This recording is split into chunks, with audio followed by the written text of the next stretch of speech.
alaqah penciptaan Allah kepada makhluk, kita semua beriman bahawa Allah menjadikan makhluk ni dengan ikhtiar, bukan dengan ijbari. Ikhtiar, dengan ikhtiar Allah, bukan dengan paksaan. Tak ada siapa paksa Allah, dan tak ada siapa boleh paksa Allah Subhanahu Wa Taala. Itu semua kehendaknya Allah. Allah Taala nak buat, Allah Taala tak mau buat, ikut suka Allah. Sebab tu kita masuk syurga, masuk neraka. Itu semua adalah kehendaknya Allah. Kita boleh persoal kita. Kata zalim, zalim ni letak benda bukan pada tempat dia dan bukan hak dia. Sekarang ni semuanya hak dia, ikut suka dia. Tapi Allah Taala tidak akan lakukan melainkan dengan hikmah. Karena Allah Maha bijaksana. Yang melakukan dengan tidak hikmah ni orang yang rabi je. Dan Allah adalah Maha bijaksana. Mustahil Allah Ta'ala lakukan tidak ada sesuatu sebab. Mesti ada sebab yang Allah Ta'ala lakukan tadi. Dan sama ada kita tahu ataupun kita tak tahu. Itu je. Dan tak berhak pun untuk Allah Ta'ala nak beritahu kat kita. Sebab apa dia buat benda tu.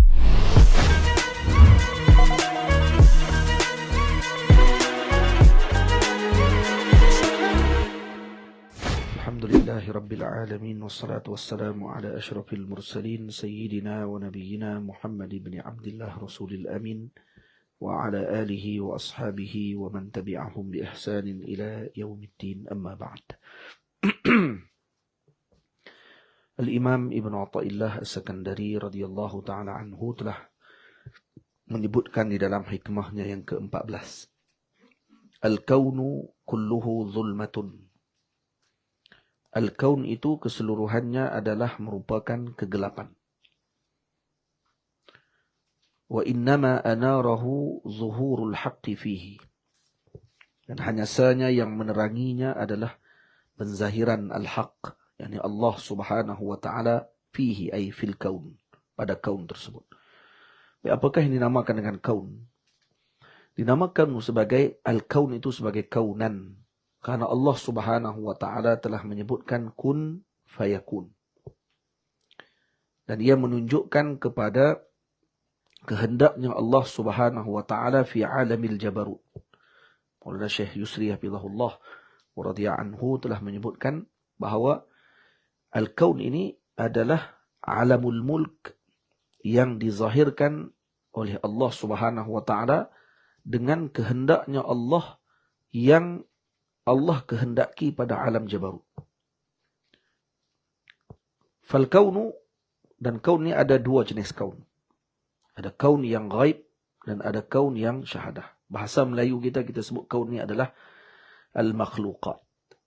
Yani seluruh ma siwallah, selain daripada Allah, maka ianya disebut sebagai al-kaun. Jadi maksudnya kaun ini terbahagi kepada dua, yakni kaun al-ghaib dengan kaunu syahadah.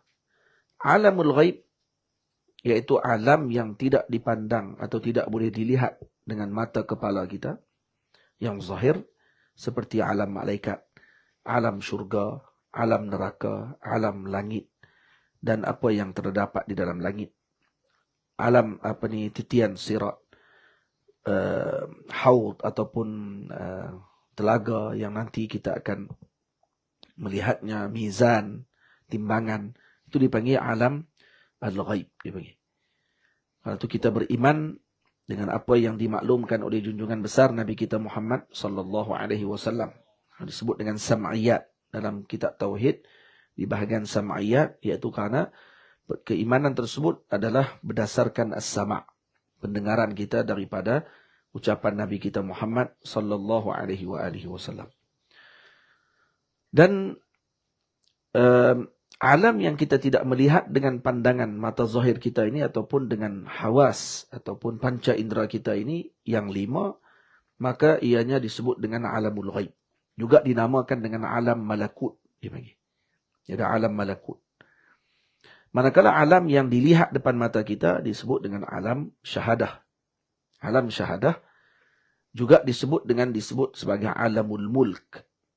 Alamul mulk, maka yang kita lihat depan mata kita seperti matahari, bulan, bintang, binatang-binatang, tumbuh-tumbuhan, manusia dan seumpamanya adalah sesuatu yang kita lihat dengan pandangan mata kasar kita. Dinamakan juga dengan alamul mulk. Maka kaun yang disebutkan di dalam hikam ini adalah, dimaksudkan tadi adalah alamul mulk dan alamul malakut. Kedua-dua sekali. Karena masih wallah, kesemuanya adalah termasuk dalam al-kaun. Yakni yang mana Allah Subhanahu wa taala menyebutkan kun fayakun, maka dia jadi. Dan ada di kalangan hamba-hamba Allah Subhanahu wa taala yang mana Allah memberikan kepada mereka kekuatan dan juga kemampuan untuk bukan hanya melihat alamul mulk yang dilihat di depan mata dengan alam syahadah yang kita nampak depan mata kita sekarang ni, yang boleh kita sentuh dengan tangan kita, yang kita boleh rasa dengan pengecapan kita dan seumpamanya. Tapi ada di kalangan awliya dan para salihin yang mana Allah memberikan kepada mereka dapat melihat dan merasai alam yang kita tidak lihat. Dan ada di antara mereka seperti Sayyidina Imran ibn Husain radhiyallahu ta'ala anhu yang sering dilawat oleh para malaikat dan beliau melihat malaikat Allah Subhanahu wa ta'ala dan mendengar salamnya malaikat kepada beliau waktu ketika mana beliau diuji dengan sakit buasir. Dan dia dengar setiap hari ada ada salam yang disampaikan kepada beliau dan tidak diketahui siapa dia yang bagi salam tadi. Lalu bertemu setelah mana beliau berubat dan lega, lalu bertanya kepada Rasulullah sallallahu alaihi wasallam, kenapa tidak ada lagi ucapan salam tersebut didengari oleh beliau? Lalu Nabi kita Muhammad mengatakan bahawa itu adalah ucapan salam para malaikat yang sering melawat beliau ketika mana beliau sakit dan bersabar dengan sakit tersebut. Lalu malaikat datang mengucapkan salam tanda penghormatan kepada Sayyidina Imran bin Husain radhiyallahu taala anhu. Dan ketika mana dia telah berubat, maka dia telah maksudnya melepaskan daripada kedudukan tersebut, maka malaikat tidak lagi melawat beliau. Jadi setelah itu beliau jatuh sakit semula dengan buasir dan beliau membiarkan agar diberi salam oleh malaikat selalu. Tadi tak berubat dah lepas tu. Dia biarkan dengan sakit tadi kerana melihat kepada anugerah lebih utama daripada disembuhkan pada waktu tersebut. Jadi setiap hari dia akan dengar. Malah disebutkan dalam riwayat, Maulana Syekh Yusri mengatakan bahawa beliau bukan hanya mendengar tapi melihat para malaikat yang memberi salam kepada beliau.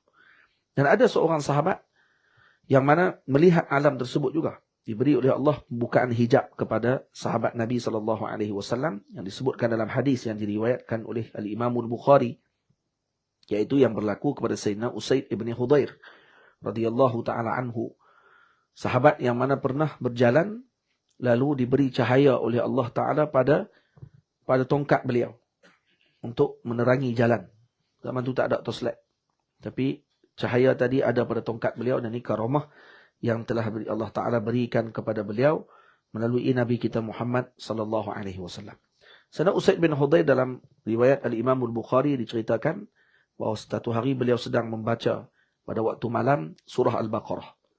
Sedang membaca dan waktu ketika tersebut ada kuda milik beliau yang diikat di tepinya dan anaknya pada ketika tersebut sedang tidur di tepi kuda tadi.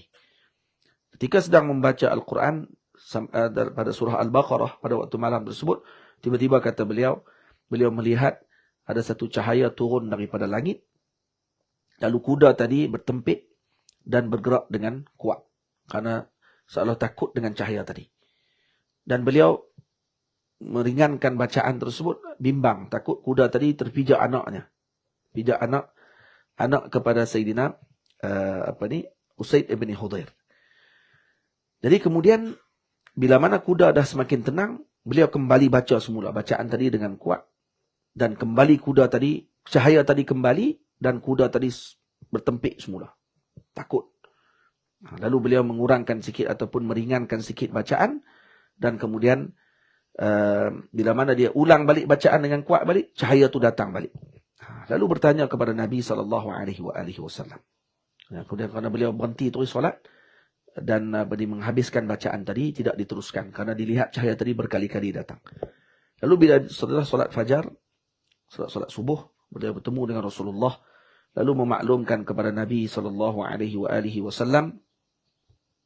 Lalu bila mana di dalam riwayat dalam Imam Bukhari disebut, kata Rasulullah menyebutkan kepada Sayyidina Usaid ibn Hudayr, Iqra ya ibn Hudayr, Iqra ya ibn Hudayr, baca wahai ibn Hudayr, bacalah wahai ibn Hudayr. Disebutkan. Dan kemudian bila ditanya kepada Nabi, apakah cahaya tersebut ya Rasulullah, maka Nabi mengatakan, tilkas sakinah, itu adalah sakinah. Sakinah itu apa dia? Satu malaikat yang namanya Sakinah. Malaikat ni namanya sakinah. Malaikat ni akan turun dan dilihat oleh para awliya Allah Ta'ala ketika dibaca Al-Quran, khususnya surah Al-Baqarah. Dibaca Al-Baqarah, sakinah akan turun. Sakinah itu nama malaikat. Seperti Ra'dun adalah nama malaikat, namanya Ra'd. Yang suaranya kita dengar. Suara bunyi guruh yang dengar tu, itu adalah suaranya Ra'd. Suara malaikat yang namanya Ra'dun. Jadi kata Nabi SAW, walau qara'ta la asbahat yanzurun nasu ilaiha. La tatawara minhum. Kalau kamu baca lagi, orang akan boleh tengok sakinah tersebut. Malaikat tu turun, orang bukan sekat dia tengok. Dibuka hijab ni kepada orang lain sekali. Ini kekuatan bacaan Sayyidina Usaid ibni Hudayr radhiyallahu ta'ala anhu wa ardah. Dan diberi oleh Allah peluang dan juga kelebihan sampai kedudukannya sedemikian. Jadi melihat alam ghaib di dunia ini adalah benda yang tidaklah bercanggah dengan syarak dan tidak bercanggah dengan akal. Maksudnya kalau orang tadi diberikan oleh Allah pembukaan, dia akan boleh tengok. Kita ni terhijab, mata kita terhijab untuk melihat perkara tersebut kerana ketidakmampuan dan juga kerana banyaknya kotoran dalam hati kita menyebabkan kita terhijab dengan perkara tadi. Dan dalam hadis banyak disebutkan tentang perkara itu. Jadi bila mana kita baca tentang hikam ini, al-kaun kulluhu zulmah. Kaun ini iaitu alamul mulk dan alamul malakut. Kesemuanya adalah dianggap sebagai merupakan kegelapan saja. Maksudnya tak ada apa. Adami maksudnya. Karena al-zulmah itu adamiyah. Beza dengan nur yang sifatnya wujudiyah. Maka seolah nak sebutkan di sini al-kaun kulluhu adamiyah. Maksudnya gitu. Maksudnya kaun ini, alam ini, masih wallah, selain daripada Allah, kesemuanya tak ada apa. Yang ada siapa? Yang ada hanya Allah subhanahu wa ta'ala. Sebab itu disebut, wa innama anarahu zuhurul haqqi fihi. Jadi yang memberikan, menerangi kegelapan tersebut adalah penzahiran al-haq pada kaun tersebut. Itu di sini, Maulana Syekh Yusri Hafizahullah menjelaskan kepada kita bahawa yang ada, bila mana ada kaun, maka adanya mukawwin, makhluk, maka adanya khaliq, Tuhan yang menjadikan.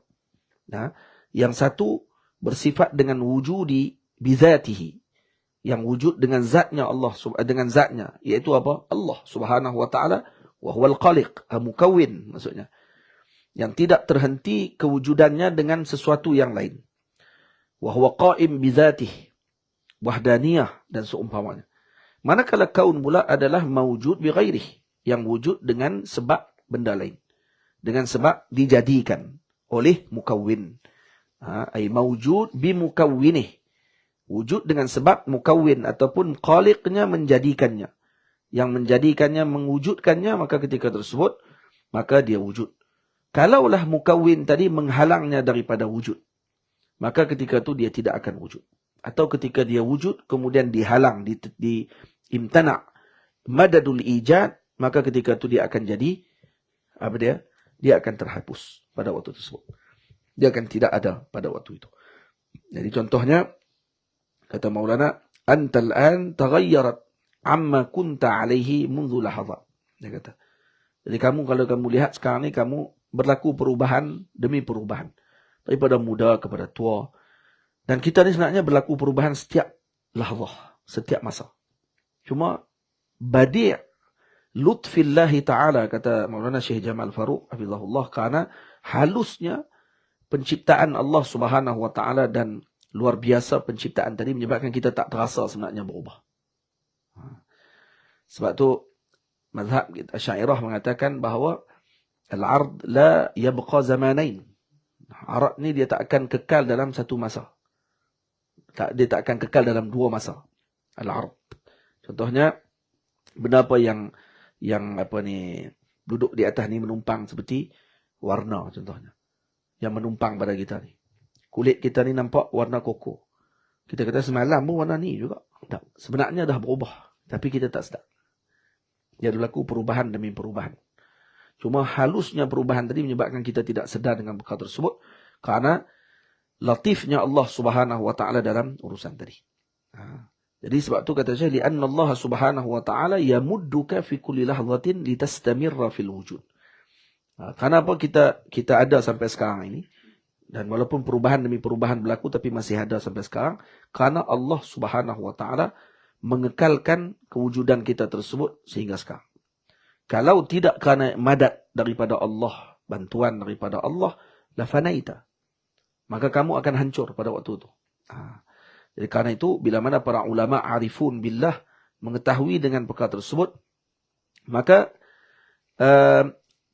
pengharapan mereka kepada Allah tadi menjadi sempurna. Hanya kepada Allah mereka berharap, tidak kepada yang lain daripada Allah Subhanahu wa taala. Manakala ahlul hijab, mereka akan memandang bahawa mereka bergerak dengan zat mereka sendiri. Itu Imam Ibn Athaillah sebenarnya ingin memberikan tambih, perhatian, al-kaun kulluha zulmah. Tak ada apa. Nah, innama anarahu zuhurul haqqi fihi. Sebenarnya yang menjelaskan, yang menjalankan, yang menghidupkan tadi adalah Allah. Allah sahaja yang menjalankan perkara tersebut. Bukan dengan perkara yang telah kita sebutkan tadi. Jadi ahli hijab mereka menyangka bahawa setiap perkara ini bergerak dengan sendirinya kerana mereka terhijab dengan sebab. Daripada musabbib, daripada rabbus sabab. Hanya terhenti dengan sebab daripada melihat kepada Tuhan yang menjadikan sebab. Mereka terhenti kepada sebab daripada melihat kepada yang menjalankan sebab tersebut. Yang menjalankan perbuatan tadi ataupun hakikatnya adalah Allah Subhanahu wa taala. Kalaulah sebab tadi sendiri yang melakukan tugasannya, maka kita akan melihat kebakaran kepada Nabi Ibrahim akan berlaku kerana api wujud. Tetapi masalahnya kebakaran tak berlaku. Kenapa? Kerana bukan api yang membakar. Kalaulah pisau itu sendiri yang memberi kesan dengan sebabnya, maka sudah tentulah ketika digerakkan pisau tadi pada tengkok Nabi Ismail akan terputus tengkok Nabi Ismail. Tapi tidak berlaku perkara tersebut. Kenapa? Karena yang menjalankan tadi Allah. Yang menjadikan al-qat', yang menjadikan al-ihraq, bakaran dan juga yang menjadikan putus tadi adalah Allah. Bukannya benda tadi. Sebab tu kalau orang faham benda ni, kalau dia tengok harimau, dia akan kata harimau yang membunuh pada ketika tersebut, maka dia akan terhenti sekat tu. Dia akan takut sungguh dengan binatang tadi. Tapi ketika dia melihat yang memberi kesan adalah Allah, maka ketika tu dia tak akan heran dengan apapun yang datang. Bukan sombong. Dia bukan sombong, tidak. Tapi dia tahu kata ini tidak memberi kesan apa-apa. Maknanya kalau kata digigit tak akan putus. Kenapa? Karena bukan yang memutuskan tadi gigi itu. Yang memutuskan tadi Allah. Kalau dipijak oleh binatang yang besar, tidak akan hancur. Kenapa? Karena bukan pijakan tadi yang menghancurkan. Yang menghancurkan Allah. Faham tak? Maka ketika itu mereka tidak berlaku apa-apa kebimbangan. Ini yang berlaku kepada para awliya Allah Subhanahu wa taala. Itu juga makanan. Kalau makanan yang mereka anggap sebagai mengenyangkan, maka Allahumma salli ala sayyidina Muhammad, mereka hanya terhenti kepada makanan tersebut. Hakikatnya yang menjadikan kenyang adalah Allah. Karena ada orang yang makan tidak kenyang-kenyang. Dan ada orang boleh kenyang tanpa makanan. Dan kalau minuman tadi yang menghilangkan dahaga, maka ada orang yang boleh hidup tanpa minuman dan dia boleh hilang dahaganya tanpa meminum sesuatu pun. Jadi yang menjadikan tadi Allah. Allah yang menjadikan kenyang, Allah yang menjadikan hilang dahaga. Maka bukan sebab perkara tadi wujud. Bukan sebab tadilah yang menjadikan wujudnya perkara tersebut. Karena itu Imam Dardir rahimahullah subhanahu wa ta'ala menyebut dalam baitnya yang sangat berharga, wa man yaqul bit tab'i aw bil illah fadzaka kufrun 'inda ahli al millah.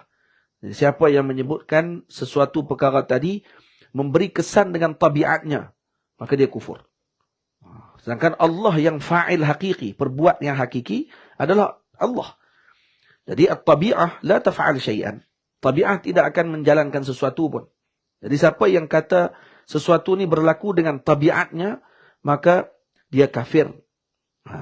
Dia tidak hanya melihat kepada sebab sahaja. Karena apa?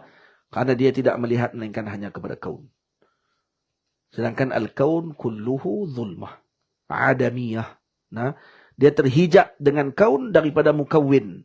Dia terhijab dengan makhluk daripada melihat kepada Tuhan kepada makhluk. Dan dia menyangka bahawa sebab itulah fa'ilah yang menjadikan kesan kepada dirinya. Maka dia kufur dengan Allah subhanahu wa ta'ala. Manakala mukmin, dia tidak memandang bahawa perkara tadi memberi kesan kepada dirinya. Sebaliknya, yang memberikan kesan hakiki ataupun fa'il hakiki huwa Allah. Pembuat hakiki adalah Allah subhanahu wa ta'ala sahaja. Manakala satu lagi pandangan di kalangan ahli falsafah sebut bila illah. Wa man yaqul bittaba'i au bila illah. Ini sebut dengan illah pula. Illah ma'lul. Ini sisi falsafah. Yang mengatakan bahawa wujudnya sesuatu, dia dia merupakan natijah kepada sesuatu wujud. Antara alaqah sesuatu dengan sesuatu yang lain adalah alaqah ijbariyah. Maksudnya mesti berlaku. Wujud illah mesti ada ma'lul. Tangan ni gerak, cincin mesti akan bergerak. Kenapa? Kerana cincin dengan jari ini dikira illah dengan ma'lul. Kalau tangan bergerak, Syarimi. Man yaqul bit-tabi' au bil-illah fadzaka kufrun 'inda ahli al-millah. Siapa yang sebut dengan tab'u tadi dia dah sebut dah. Sesuatu ni berlaku dengan tabiatnya. Tabiat makanan ni menghilangkan lapar. Jadi kita makan ni dia kata menghilangkan dengan makan nasi akan hilang lapar kita. Karena tabiat makan macam tu. Makanan menghilangkan lapar kita. Ini bahaya ni. Dia kata pisau ni tabiat dia memang memutuskan. Dia kata yang memutuskan tu pisau. Ini bahaya ni. Kamu kata pisau yang memutuskan. Tak. Fa'il hakiki huwa Allah. Kalau pisau memutuskan, maka apa sahaja boleh putus dengan pisau. Tidak. Tapi kenapa ambil pisau tu? Pergi kerak tengok tempat potong ayam tu. Pergi kerak. Sama tadi dia kerak ayam, boleh potong kan? Tu, boleh potong dia tu. Kerak yang sama, bagi potong kat kayu tu. Boleh. Kalau sifat kerak tu ada pada dia, maknanya dia boleh kerak apa saja. Ni bukan cerita samurai. Samurai boleh dia kata, ni siapa yang pegang dia boleh kerak. Jadi dia boleh tak pisau, tak macam tu je. Boleh potong kayu besar pun. Ini bukan cerita One Piece. Cerita kartun ni. Ada orang boleh buat itu? Ada. Awliya Allah Ta'ala Al-Imam Sultan Muhammad Al-Fatih, waktu ketika masuk ke Konstantinopel, waktu pintu Hagia Sophia nak ditutup, mereka tutup, mereka tak bagi dia masuk. Padri-padri waktu tu tutup pintu, pakat tutup. Dan satu pintu tak ditutup. Waktu dia gerak jalan nak masuk tu, dia dengan tentera dia, dia tengah jalan tu, dia pun duk tengok dia daripada jauh ni nak bagi, tak bagi dia masuk, dia pun nak tolak, tak boleh tolak pintu tu dan sampai sekarang tak ditutup pintu tu. Pintu tak ditutup sampai sekarang. Ada satu pintu di Hagia Sophia yang tak boleh tutup sampai sekarang. Karamah Sultan Muhammad Al-Fatih. Bela tak ditutup pintu tu. Tolak habis kot mana pun tak ditutup. Kena pergi Turki pula. Mana? Tu dia. Cara tu. Kemudian ada satu tiang dalam Hagia Sophia. Dalam Hagia Sophia ni. Yang ditetak oleh Sultan Muhammad Al-Fatih dengan pedang dia. Pedang tu ada di tiang dia. Besar mana? Besar tiang dia. Besar tiang dia. Tiang tu besar ni lebih kurang.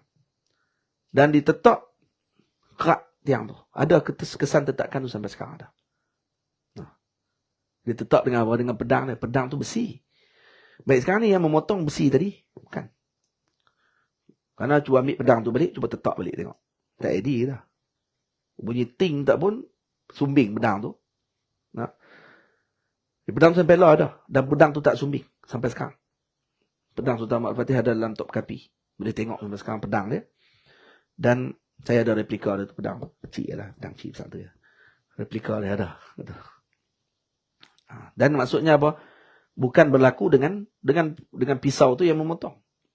Dan bukan berlaku dengan makan tu yang menghilangkan kenyang. Bukan air tu yang menghilangkan dahaga. Tak, yang menghilangkan dahaga Allah.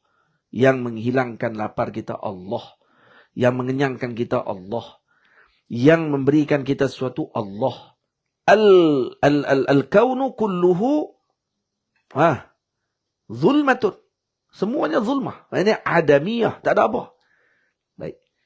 Ahli falsafah pula kata, sesuatu benda ni mesti dengan illah. Dia mesti dengan tarik Alaqah dia ijbariyah, bukan ikhtiariyah. Contohnya, seperti mana kita ni, bila mana kita ada anak, maka secara automatik kita jadi bapa. Dan anak kita tu jadi anak. Baik, dia boleh pilih tak? Dia tak mau jadi anak. Tak, dia kata tak boleh. Jadi dia kata ni alaqah ni ijbariyah. Maka hubungan anak dengan bapa tadi adalah alaqah illah dengan ma'lul. Kan? Sebabkan kerana anak tu lahir daripada dia, maka dia tu secara automatik jadi ayah, anak tu secara automatik jadi anak. Ni tak boleh nak pilih. Ni alaqah dia ijbariyah. Jadi ahli falsafah kata, selagi mana Allah Ta'ala menjadikan sesuatu, bila Allah Ta'ala adalah bersifat sebagai khaliq, maka mau tak mau mesti di sana ada khalq, makhluk. Dia kata gitu. Jadi setiap kali Allah Ta'ala sebagai khaliq, maka sifat khaliqiyah tadi adalah khadimah, maka al-kaun yang dijadikan juga mesti khadim. Karena illah dengan ma'lul. Seperti mana al-bunuwah dengan ubuwah, kedua-duanya adalah hadis, maka yang ni Allah qadim, maka yang dijadikan oleh Allah ma'lul, yang Allah Ta'ala jadikan juga mesti qadim juga. Hada kufur. Itu menyebabkan mereka jadi kufur. Jadi sebab tu ahli falsafah dia kata alam ni adalah qidam. Karena mereka mengiktibarkan hubungan di antara khaliq dengan makhluk adalah hubungan illah dengan ma'lul, dan alaqahnya ijbari. Yakni mesti berlaku, tak boleh elak. Mesti. Kalau dia mewajibkan pula kepada Allah Subhanahu wa taala. Sedangkan kita ahli sunnah wal jamaah beriktikad bahawa tidak pun diwajibkan sesuatu pun kepada Allah. Nah, dan tidak ada sesuatu pun yang wujud bersama dengan Allah dengan makna wujud hakiki. Karena Nabi kita Muhammad mengatakan kana Allah wa lam yakun syai'un ma'ah. Dan kemudian alaqah penciptaan Allah kepada makhluk, kita semua beriman bahawa Allah menjadikan makhluk ni dengan ikhtiar, bukan dengan ijbari. Ikhtiar, dengan ikhtiar Allah, bukan dengan paksaan. Tak ada siapa paksa Allah. Dan tak ada siapa boleh paksa Allah Subhanahu wa taala. Itu semua kehendaknya Allah. Allah Ta'ala nak buat, Allah Ta'ala tak mau buat, ikut suka Allah. Sebab tu kita masuk syurga, masuk neraka. Itu semua adalah kehendaknya Allah. Kita boleh persoal kita. Kata zalim ni letak benda bukan pada tempat dia dan bukan hak dia. Sekarang ni semuanya hak dia, ikut suka dia. Tapi Allah Ta'ala tidak akan lakukan melainkan dengan hikmah. Karena Allah Maha bijaksana. Yang melakukan dengan tidak hikmah ni orang yang ghabi je, bodoh. Dan Allah adalah Maha bijaksana, mustahil Allah Ta'ala lakukan tidak ada sesuatu sebab. Mesti ada sebab yang Allah Ta'ala lakukan tadi, dan sama ada kita tahu ataupun kita tak tahu. Itu je. Dan tak berhak pun untuk Allah Ta'ala nak beritahu kat kita sebab apa dia buat benda tu. Kecuali Allah Ta'ala buka ilmu tadi kepada kita untuk kita tahu. Sebab tu dalam Quran Allah Ta'ala sebut, yakhluqu ma yasha'u wa yakhtaru ma kana lahumul khiyarah. Allah menciptakan apa yang dia kehendaki dan Allah yang memilih. Jadi tak ada istilah ijbari kepada Allah Subhanahu wa Ta'ala. Tamam. Sebab tu Al-Imam Dardir rahimahullah menyebutkan, wa man yaqul bit-tab'i aw bil-'illah fadzaka kufrun inda ahli al-millah. Jadi ini adalah kufur di sisi ahli millah. Tamam? Lagi satu lagi apa dia? Wa man yaqul bil quwwatil muda'ati fadzaka kufrun fadzaka bid'iyun fala taltafiti. Jadi siapa yang sebut dengan pandangan yang ketiga pula, dia kata bil quwwah mudah. Kalau Allah Ta'ala jadikan tadi dengan ada kekuatan yang dijadikan oleh Allah. Contohnya, makanan ni Allah Ta'ala jadikan kepadanya dengan izin Allah, maka makanan tersebut dalamnya ada kekuatan untuk bagi hilang kita dah lapar dan dahaga. Ada bid'ah. Ahli bid'ah tu kalam tu. Dan tu khilaf di kalangan ulama, kufur ataupun tidak. Itu membahaya juga pandangan tu. Kenapa? Kerana pandangan tadi boleh juga membawa kepada pandangan yang kata kufur. Pandangan yang kuat kata tu, fadzaka bid'iyun fala taltafiti. Ini bid'ah, ahli bid'ah. Kalam tu kalam yang tak sepatutnya untuk kita sebutkan. Kerana dia kata Allah Ta'ala menjadikan tadi dan diberikan kekuatan kepada perkara tersebut. Jadi kita ada orang sebut, kata makanan ni boleh menghilangkan dahaga kita, air ni boleh menghilangkan kita dahaga dengan izinnya Allah Subhanahu Wa Ta'ala. Maksud seolah kata, dengan izin Allah, pada air tadi ada kekuatan untuk menghilangkan dahaga kita. Ada bid'ah, kalam bid'ah. Kita sebut macam tu.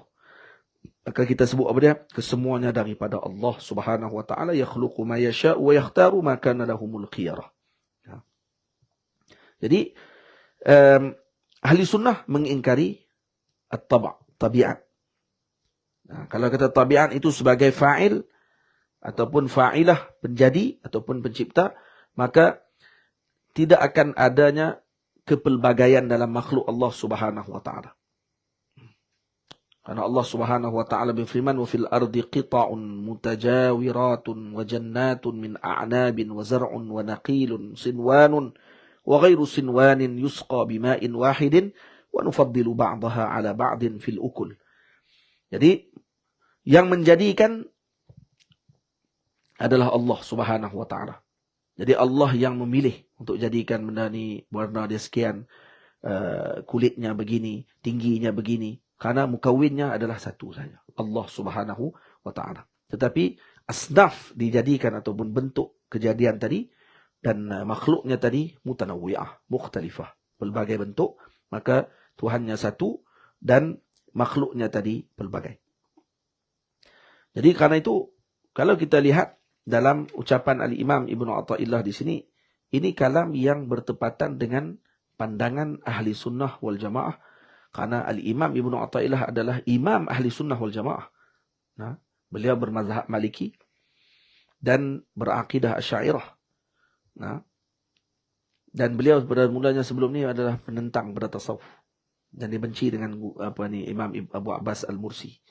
Yang kita, dan dia berdebat dengan seorang lelaki di kalangan pengikut Imam Abu Abbas Mursi pada waktu tersebut, Iskandariah. Dia kata, saya akan buktikan, kata dia, sebenarnya kalamnya tidak betul. Dan itu saya tak percaya dengan para sufi ini. Dia Ibn Athaillah, maksudnya dia alim. Tapi dalam bab sufi dia tak percaya. Jadi orang sampaikan berita tadi kepada Al-Imam Abu Abbas Al-Mursi. Sidi Abu Abbas Mursi kata apa? Saya telah melihat bahawa dia nanti ini, orang ni akan menjadi petunjuk kepada umat Nabi SAW. Satu hari Imam Ibn Athaillah dia terasa dalam hati, dia kata nak pergi dengar kalam Sidi Abu Abbas Mursi. Dia kata betul ke tak betul kalam dia sebut ni. Dia pun pergi duduk. Duduk dalam majlis makhfi, duduk sembunyi. Orang tak tahu kata dia mai. Dia duduk dengar. Dia dengar Sidi Abu Abbas waktu tu terang tentang hadis al-iman, Islam dengan ihsan. Maka dia kata ada 3 peringkat maqam dalam agama. Yang pertama maqam Islam, yang kedua maqamul iman, dan yang ketiga maqamul ihsan. Wa in syi'ta qulta, dan kalau kamu ingin kamu boleh sebut yang pertama maqamnya al-ibadah, yang kedua ubudah, yang ketiga ubudiyah, dan yang ketiga ubudah. Wa in syi'ta qulta hadha awal maqamu al-syari'ah wal haqiqah wat tahaqquq. Wa in syi'ta qulta, dia bagi 3 tu saja nak terang pasal iman, Islam dengan ihsan. Wa in syi'ta qulta, wa in syi'ta qulta, wa in syi'ta qulta, wa in syi'ta qulta. Sampai Imam Ibn Athaillah kata, aku sampai tak boleh nak duduk. Punya luahnya ilmu dia sampai dia boleh sebut semua benda. Dan yang hanya nak terang balik pada Islam, iman, ihsan. Islam tu kamu boleh sebut dia sebagai syariah. Islam tu juga kamu boleh sebut dia sebagai ibadah. Islam tu kamu boleh sebut dia sebagai sekian. Iman kamu boleh sebut dia sebagai ubudiyah. Kamu boleh sebut dia sebagai haqiqah. Kamu boleh sebut dia sekian. Banyak sampai selesai majlis. Dia bersebut wa in syi'ta qulta, wa in syi'ta qulta, wa in syi'ta qulta, sampai dia balik, dia kata dia tak disidap. Dan dia balik duduk dengan keluarga dia, kata macam keluarga dia tak wujud. Aku jadi pening, tak tahu. Dan akhirnya aku terpaksa pergi jumpa dia balik. Kata, wahai tuan guru, kata Imam. Waktu tu Sidi Abu Abbas Mursi bangun melawat menyambut beliau dengan kegembiraan, walaupun tahu dia benci dengan Sidi Abu Abbas Mursi. Sidi Abu Abbas Mursi bangkit sambut dia, kata walaupun saya sebenarnya tak layak untuk dimuliakan ataupun dibangun oleh guru sampai semacam tu, tapi perasaan tadi maknanya masuk tu dalam hati saya. Kemudian terus dia kata, wahai tuan guru, saya ada masalah sekarang ni, saya ada humum yang saya tak boleh selesaikan sekarang. Apa yang saya nak kena buat? Kata Sidi Abu Abbas Al-Mursi, dia kata manusia ini ada 4 keadaan waktu. Ketika mana gembira, maka dia kena bersyukur. Satu hak waktu tadi, muqtada al-farah huwa syukr. Ketika mana diuji, muqtada, yakni mujib Yang mewajibkan dia ketika mana dia dalam keadaan sedih adalah dia bersabar. Ketika mana dia diberikan dalam halnya taat, maka ketika tersebut dia perlu untuk melakukan ketaatan, dan yang ketika mana dia diletakkan dengan tempatnya maksiat, dan muqtada hal pada ketika tersebut adalah untuk dia bertaubat segera kepada Allah Subhanahu wa taala. Kata dia, bangun saya daripada majlis itu seolah saya tidak ada humum. Tak ada penyakit pada waktu, tak ada kepeningan kepala lagi duduk dengan dia, dan kemudian saya terus bermulazamah dengan beliau selama berapa tahun? 12 tahun. Sidi Mu'ta'ilah lepas tu mengaji dengan Sidi Abu Abbas Mursi 12 tahun. Sehingga beliau menjadi salah seorang wali min awliya'illahi subhanahu wa ta'ala. Imam ahli haqiqah wa imam ahli syariah.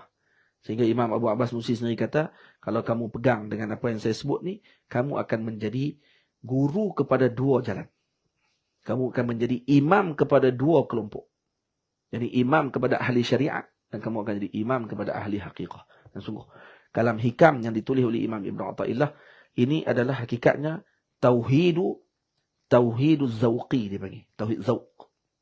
Yang dipegang oleh ahli sufi, yang dipegang oleh ahli usuluddin, yang dipegang oleh seluruh para ulama ahli sunnah wal jamaah. Sebab tu bila mana disebut al-kaunu kulluhu zulmatun, sebenarnya ini menolak kalam al-falasifah yang mengatakan bahawa al-kaun ini adalah qadim. Padahal maknanya adim. Tak ada apa. Nah, al-kaun kulluhu zulmah. Karena zulmah adalah adam. Wa'ama. Nah, tak ada apa. Nah, bila tidak ada, maka yang ada apa dia? Allah. Allah sahaja. Sebab tu, kata beliau, ketika mana disebutkan kalam ni, dengan bahasan yang kita telah bahaskan tadi, bahawa alam ini, kaun ini semuanya tak ada apa. Yang ada hanya Allah Subhanahu wa taala yang memberi kesan kepada sesuatu, maka ahlullah ketika memandang dengan perkara tersebut, dia tak akan terkesan dengan segala sesuatu. Faham? Kita kalau masih ada lagi terkesan juga dengan sesuatu, masih ada takut lagi dengan makhluk, masih ada takut lagi ketika tak ada sesuatu. Nah, kurang sesuatu kita rasa macam kurang, tak ada. Rasa pening kepala dah kalau tak ada. Faham? Maka waktu tu masih lagi kita memandang al-kaun mawjud. Waktu tu. Kita naik kereta, minyak tak ada. Kita jadi macam waktu tu. Duduk tengah hutan. Stesen minyak jauh lagi. Tulis dah dekat skrin minyak tu, ada lagi 5 km. Kedai minyak tulis lagi 30 kilo. Agak-agak macam waktu tu. Kita mampuslah saya. Habis minyak dah habis dah. Itu kita. Sakat tu lah. Dan kita kalau pergi cucuk-cucuk duit dalam bank ni, tak ada apa. Tekan-tekan kosong. Tak apa ada RM10. Nak tekan tak boleh ulang. Sebab paling kurang buat keluar 50. Deh. Tekan-tekan kosong duit ada RM10 ya. Kita rasa macam mana tu? Kita rasa senyum, tenang waktu tu. Tenang. Al-kaun kulluhu zulmah. Nah, semua tak ada apa, yang ada hanya Allah Subhanahu wa taala. Minta dengan Allah. Kan macam mana waktu tu? Kan sembang boleh ya. Nah. Maka pening dah. Tu dia mampu. Duit gaji tak masuk lagi. Nah, tu kalau kerja. Kalau tak kerja. Macam mana? Cakap ni tengok. Tak ada lagi anjing pergi duduk cucuk bank. Tapi hidupnya macam biasa. Betul? Kucing tak pernah pergi cucuk bank pun. Tapi tenang je hidup dia. Boleh pergi lari. Lagi hebat lagi pergi duduk bawah tayar. Nah. Lepas tu pergi. Mati tu. Habis. Tak ada apa. Ha? Yang teruk siapa dia? Teruk kita. Yang ni tak ada. Yang ni tak ada. Yang ni tak ada. Dia kata, sembang senang ni. Sebab tu tasawuf ada. Tasawuf ni hadir untuk apa? Untuk ubat ni penyakit jiwa kita yang banyak. Yang sentiasa memandang semua ni ada fa'il. Maksudnya semua ada kesan pada diri kita. Sebab tu kita jadi bimbang dengan semua benda. Bimbang hilang yang tu. Bimbang hilang yang ni. Bimbang takut tak ada yang tu. Tak ada yang ni. Kenapa? Karena kita memandang benda tadi ada. Tapi Imam Ibn Atha'illah sebut awal lagi. Al-kaun kulluhu zulmah. Adamiyah. Tak ada apa. Kemudian dia kata apa? Wa innama anarahu zuhurul haqqi fihi. Dan kemudian yang mencerahkan, yang menjelaskan, ya, maksudnya adalah penzahiran al-haq kepada perkara tersebut. Jadi maknanya di sini, beliau tidak menafikan wujud. Dia tak menafikan wujud macam Sofostaiyun. Sofostaiyun yang sebut dengan Indiyah, Ainadiyah dan juga La'adriyah. Ada 3 mazhab. Yang ni tak boleh bincang buat Sofostaiyun ni. Letih bincangan dia. Yang pertama, sifat dia geng superstar-iyun ni, dia kelompok yang sebut Indiyah, di sisi saya. Dia semuanya kelompok dia di sisi dia. Mana yang benar di sisi dia, hak tu ada. Yang tak benar dia tu di sisi kamu, di sisi saya tak ada. Kalau kita kata ni, buku ni ada tak ni?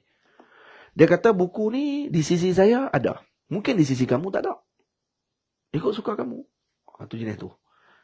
Dia semua di sisi saya. Ni banyak zaman lah ni. Di sisi saya ni banyak lah ni.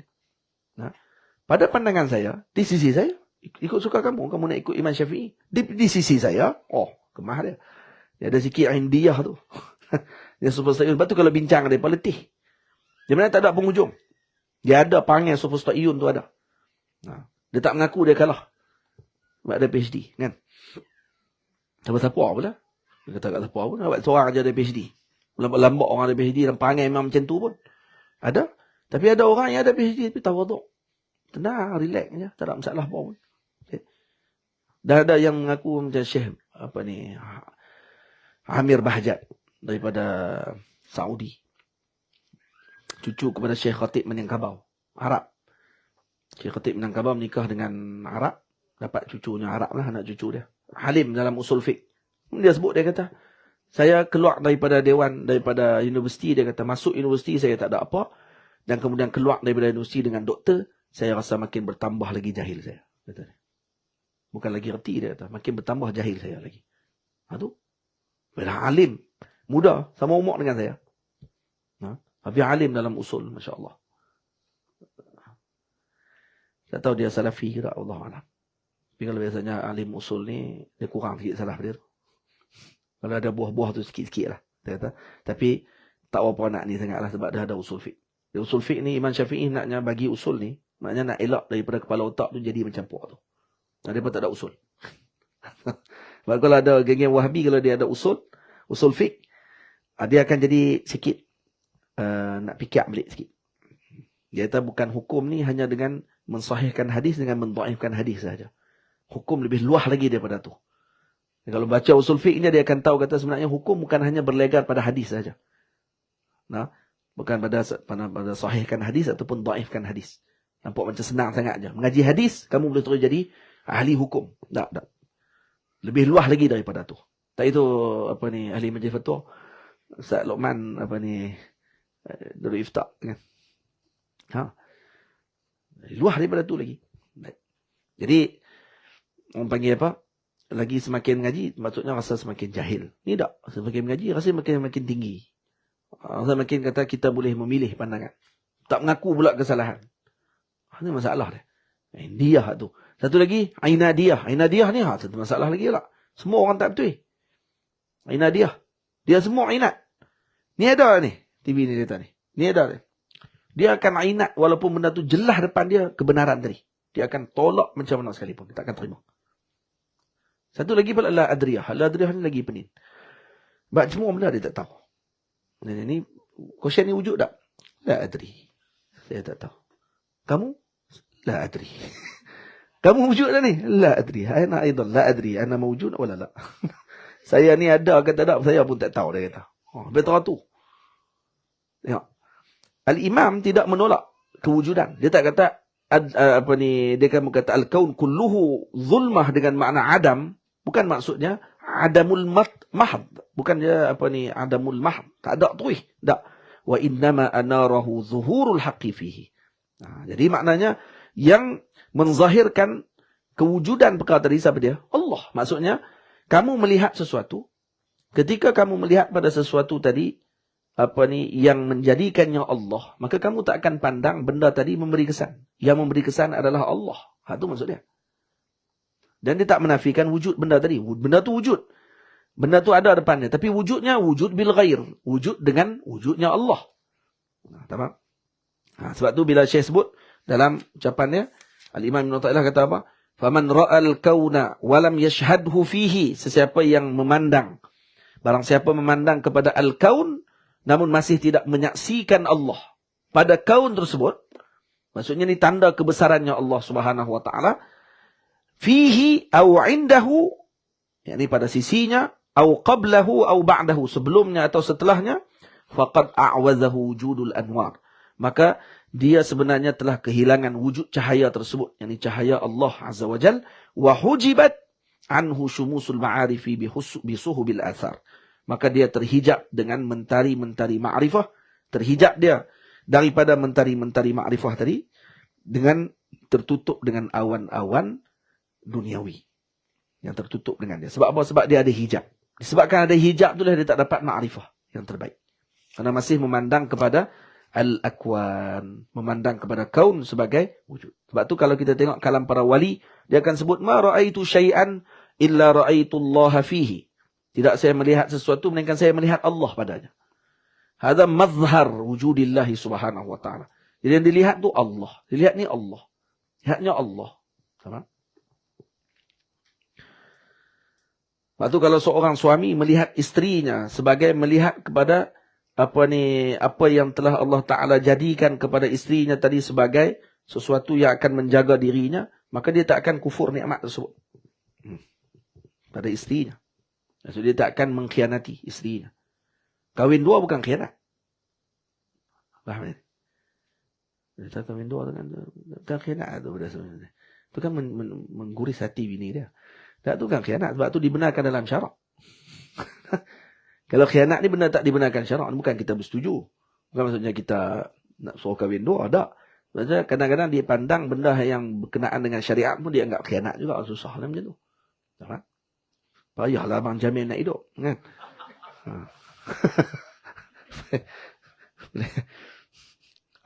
Jadi, lima ra'aitu syai'an illa ra'aitu Allah fihi. Jadi, kalau tengok macam tu, maka kita akan faham bahawa mereka melihat semua perbuatan Allah pada makhluk ni, maka mereka tak akan memandang dengan pandangan kejian dan kemarahan pada waktu tersebut. Sebab tu, jadi semua, kalau dilihat macam mana Al-Imam, last habis ni, Al-Imam apa? Al-Imam Yazid Al-Bustami rahimahullah, waktu ketika mana beliau, bukan Yazid Al-Bustami, Ibrahim Adham. Satu hari beliau, Yazid Bustami ke Ibrahim Adham? Yazid Bustami. Satu hari dia teringin nak makan daging. Dia teringin nak makan daging di pasar. Daging bakar. Daging salai. Oh, ni saya pun teringin nak makan daging. Abang. Tapi sampai syurga pula. Sampai muha ada lah. Daging. Smoke tu kan. Abang pula kat Abang Amin. Elok. Habis duit dia. Mahal tu dia kata. Kak Nadia kata, belilah 4 set. Kat dia satu, Bamin satu, Amirul satu. Amirul pun dapat nikmat tu lah. Kata berteman dengan ni, dapat nikmat. Jadi, beli smoke mahal, apa banyak smoke tu. Daging smoke tu mahal. Sedap tu dia kata lah. Tu. Nikmat dunia lah. Tapi bila teringat Al-Imam Abu Yazid tadi, dia teringin nak makan daging macam tu. Katalah daging tu macam tu ke, kurang lagi ke. Dia teringin nak makan. Jadi dia pun ada duit sikit, dia masuk dalam pasar, teringin nak makan benda tadi. Elok nak makan. Kemudian dia ditahan oleh orang kampung disebabkan kerana ada seorang mencuri, orang tu lari, pegang dia. Baju dia lagi teruk pada hak pencuri tu. Pencuri tu dah nak lari, pegang Imam Abu Yazid. Abu Yazid pula tutup kepala dia dengan burnus, dengan tu, kelop tu. Dia tutup kepala, orang tak nampak dia. Jadi, pegang orang tu. Pencuri tu pegang dia, pencuri tu pula abang. Ni, dia ni yang curi. Tak barang yang dia curi tadi kepada Imam Abu Yazid. Jadi Abu Yazid tak kata apa.